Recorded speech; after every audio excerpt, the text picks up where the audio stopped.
हरे कृष्णा। आप सभी का हमारे YouTube चैनल पर हार्दिक स्वागत है। आज की इस वीडियो में आप रसपान करेंगे कार्तिक मास महात्म्य के अध्याय 20 का। साथ ही आप सुनेंगे भगवान कृष्ण और राधा रानी की बहुत सुंदर कहानी।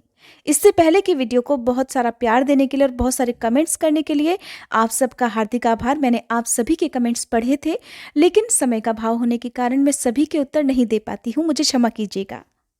इससे पहले के अध्याय में श्री सूत जी महाराज ऋषि मुनियों को पिशाच और पिशाचिनी की कथा सुना रहे थे।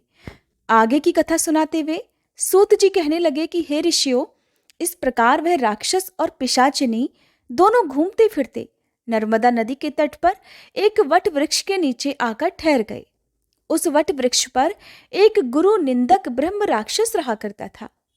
उन दोनों को देखकर वह ब्रह्म राक्षस कहने लगा कि अरे, तुम लोग कौन हो और किस पाप के कारण इस दशा को प्राप्त हुए हो। तब राक्षस रूपधारी राजा ने अपना और पिशाचिनी का संपूर्ण वृतांत सुनाकर कहा कि अब आप भी अपना वृतांत सुनाइए।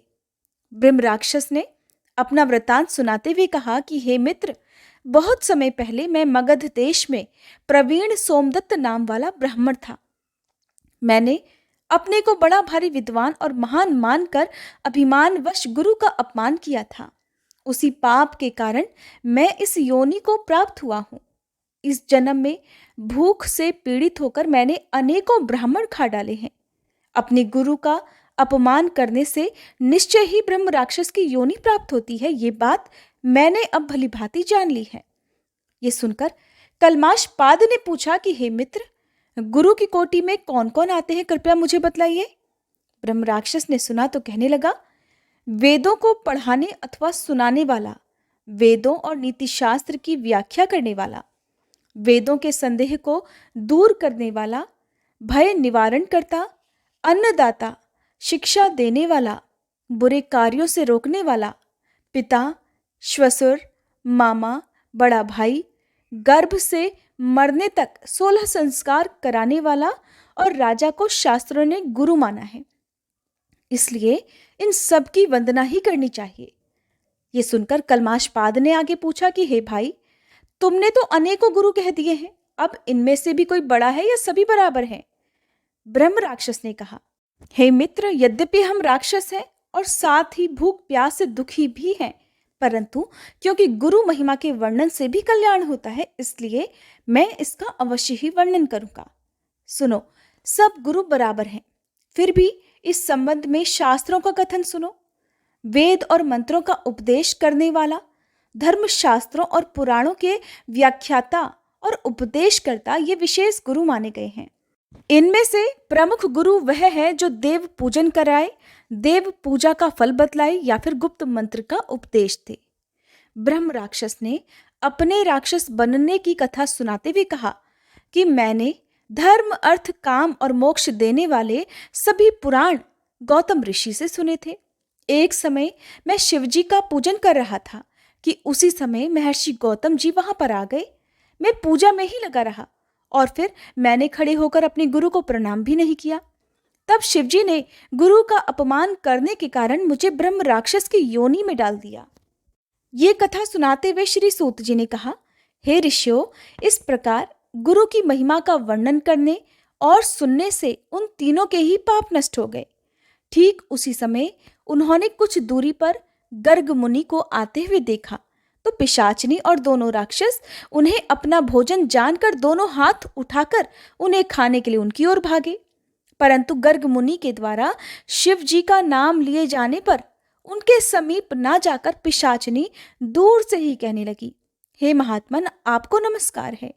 हमने न जाने कितने ही ब्राह्मण खा डाले हैं, परंतु महादेव जी का नाम स्मरण करने के कारण ही आप सुरक्षित हैं। तब गर्ग मुनि ने तुलसी युक्त जल से उनका अभिषेक किया। उस जल का स्पर्श होते ही वे तीनों राक्षस योनि से मुक्त होकर देव रूप हो गए। ब्राह्मणी और सोमदत्त विष्णु रूप होकर गर्ग मुनि की स्तुति करने के बाद विष्णु लोक को चले गए। उन दोनों के वैकुंठ लोक को जाने के पश्चात श्राप मुक्त राजा कलमाशपाद अब सोच में पड़ गया कि इन सब की तो मुक्ति हो गई, अब मेरी मुक्ति किस प्रकार संभव होगी। उसको इस प्रकार शोक में निमग्न देखकर गुप्त रूप से सरस्वती जी बोली, हे राजन, तुम किसी प्रकार की चिंता मत करो। राज्य सुख भोगने के बाद अंत में तुम्हें भी विष्णुलोक की प्राप्ति होगी। इन वचनों को सुनकर राजा कल्माशपाद अत्यंत हर्षित हुआ। फिर राजा ने अपने गुरु का स्मरण किया और गर्ग मुनि को प्रणाम करके गंगा जी की स्तुति की। इसके बाद राजा भगवान विष्णु का स्मरण करता हुआ काशी जी चला गया। काशी जी में 6 मास रहकर राजा गंगा जी में स्नान और विश्वनाथ महादेव जी के दर्शन करते हुए आनंद प्राप्त करता रहा। इसके बाद प्रसन्नतापूर्वक अपने राज्य में आया। तब गुरु जी ने उसका अभिषेक कर उसे पुनः राजा बना दिया और वह अनेकों वर्षों तक राज्य करने के बाद अंत में मोक्ष को प्राप्त हुआ। इस कथा को समाप्त करते हुए श्री सूत जी ने ऋषियों से कहा, हे मुनियों, इसमें आश्चर्य जैसी कोई बात नहीं। भगवान का गुणगान करने और काशी जी का दर्शन करने से मनुष्य को निश्चय ही मोक्ष की प्राप्ति हो जाती है, तो गंगा जी में स्नान करने मात्र से ही करोड़ों जन्मों के पाप भी समाप्त हो जाते हैं। मुनियों को ये कथा सुनाकर श्री सूत जी महाराज कुछ क्षणों के लिए मौन हो गए।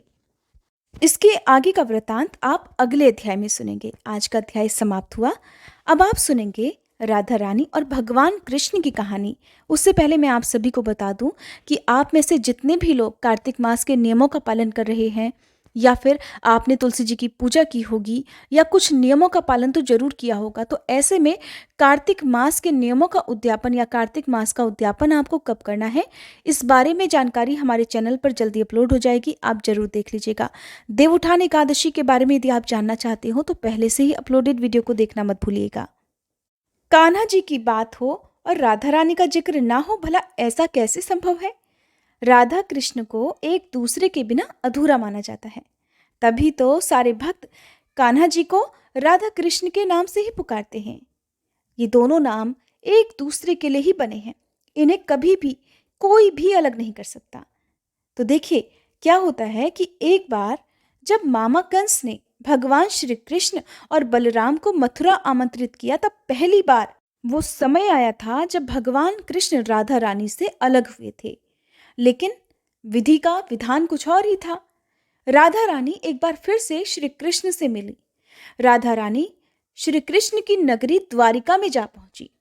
जब कान्हा जी ने राधा रानी को देखा तो बहुत प्रसन्न हुए। दोनों एक दूसरे से बोल तो नहीं रहे थे, लेकिन संकेतों की भाषा से एक दूसरे से बहुत देर तक बात करते रहे। शास्त्रों में वर्णित है कि राधा जी को कान्हा जी की नगरी द्वारिका में कोई नहीं पहचानता था। राधा रानी के अनुरोध करने पर श्री कृष्ण ने उन्हें महल में एक देविका के रूप में नियुक्त कर लिया। राधा जी दिन भर महल में रहती और महल से जुड़े हुए कार्यभार देखती रहती। अवसर मिलते ही वो कान्हा जी के दर्शन भी कर लिया करती।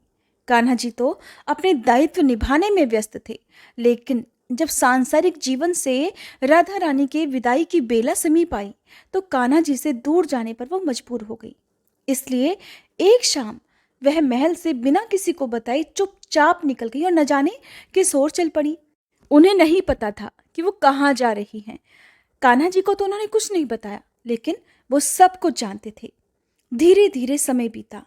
उधर राधा रानी बिल्कुल अकेली हो गई। अब उन्हें भगवान श्री कृष्ण की आवश्यकता पड़ी। वो किसी भी तरह एक बार, बस आखिरी बार कान्हा जी के दर्शन करना चाहती थी। उनकी ये इच्छा जानते ही भगवान श्री कृष्ण उनके सामने आ गए। भगवान कृष्ण को अपने सामने देखकर राधा रानी बहुत प्रसन्न हो गई।